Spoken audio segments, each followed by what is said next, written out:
The financial cost of Puerto Rico's power outages, a market disaster. Power outages in Puerto Rico aren't just a humanitarian crisis, they're a financial nightmare. Today, we'll explore how these outages are bleeding the island's economy, damaging its investment potential, and costing billions. From government debt to the privatization experiment gone wrong, we'll break down the numbers, the markets, and the money. Let's dive in. The true cost of outages. Power outages aren't just an inconvenience, they're an economic black hole. Each blackout costs the island millions.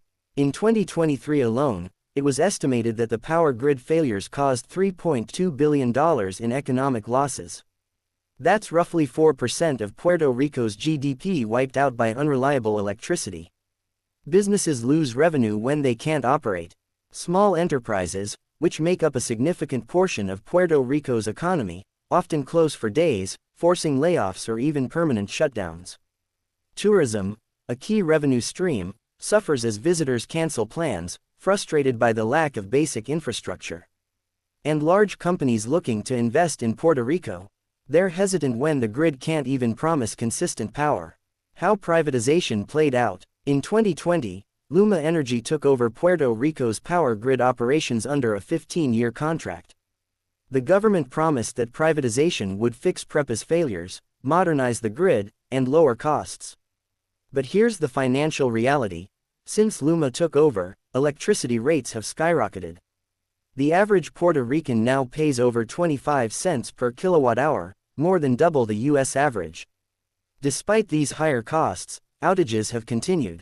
Residents are paying premium prices for subpar service. And what about Luma? They're collecting millions in guaranteed management fees, regardless of performance.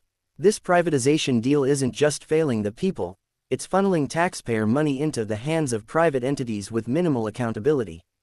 The debt crisis behind the grid. To understand Puerto Rico's power crisis, you have to look at the debt. PREPA, the former government-run utility, owes more than $9 billion to creditors.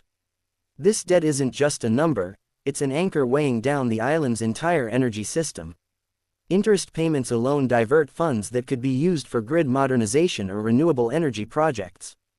In 2023, Puerto Rico proposed a debt restructuring plan for PREPA. While it aimed to reduce the total owed, it also included rate hikes for consumers to pay off the remaining debt.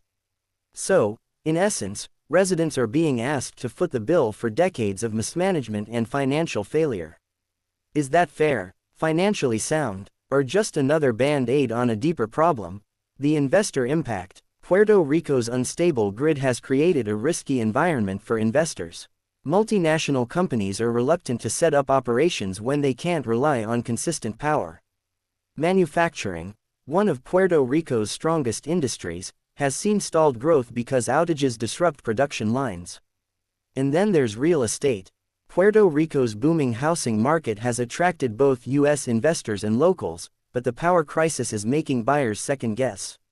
If you can't guarantee power, how do you market luxury apartments or commercial properties? It's a massive hit to the island's long-term investment appeal. The role of federal funds. After Hurricane Maria in 2017, Congress approved $20 billion to rebuild Puerto Rico's power grid. As of 2025, less than half of that money has been spent. Bureaucratic delays, corruption allegations, and poor planning have left billions sitting unused while the grid crumbles. On the ground, residents see little progress. For them, these federal funds are a broken promise. For the financial markets, it's a sign of inefficiency and instability that undermines confidence in Puerto Rico's recovery. The case for renewable energy. Here's where the opportunity lies. Puerto Rico is uniquely one to lead in renewable energy. With abundant sunlight and consistent trade winds, the island could dramatically reduce its dependence on fossil fuels. Solar microgrids and wind farms could stabilize the energy supply while attracting green investments. But the shift to renewables requires serious capital and political will. Experts estimate it would cost $15 billion to fully transition Puerto Rico to renewable energy by 2035. That's a massive investment, but compared to the billions already lost to outages, it might be the smartest financial decision Puerto Rico could make. The human capital drain. One of the most overlooked financial consequences of Puerto Rico's power outages is the brain drain. Thousands of skilled workers are leaving the island, frustrated by unreliable infrastructure and limited job prospects. This mass exodus reduces the tax base and leaves fewer qualified professionals to rebuild the grid and grow the economy. Without a reliable power system, it's hard to convince people, especially young, educated workers, to stay. This creates a vicious cycle. The grid fails, people leave, and there's even less funding and talent to fix the problem.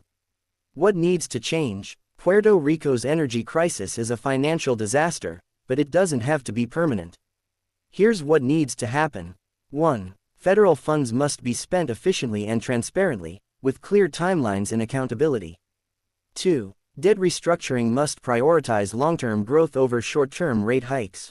3. Investment in renewables must be fast-tracked to stabilize the grid and attract green investors. 4. The government needs to take a hard look at the Luma contract and demand better results, or explore alternatives. These steps aren't just solutions, they're investments in Puerto Rico's financial future. Conclusion. The power outages in Puerto Rico are more than a technical issue, they're a financial crisis affecting businesses, residents, and the island's future. It's a story of missed opportunities, but also one of potential. If the right investments and decisions are made, Puerto Rico could emerge stronger than ever. If you found this video insightful, hit the like button and share your thoughts in the comments. What do you think needs to change? And don't forget to subscribe for more deep dives into how money, markets, and policy shape the world around us.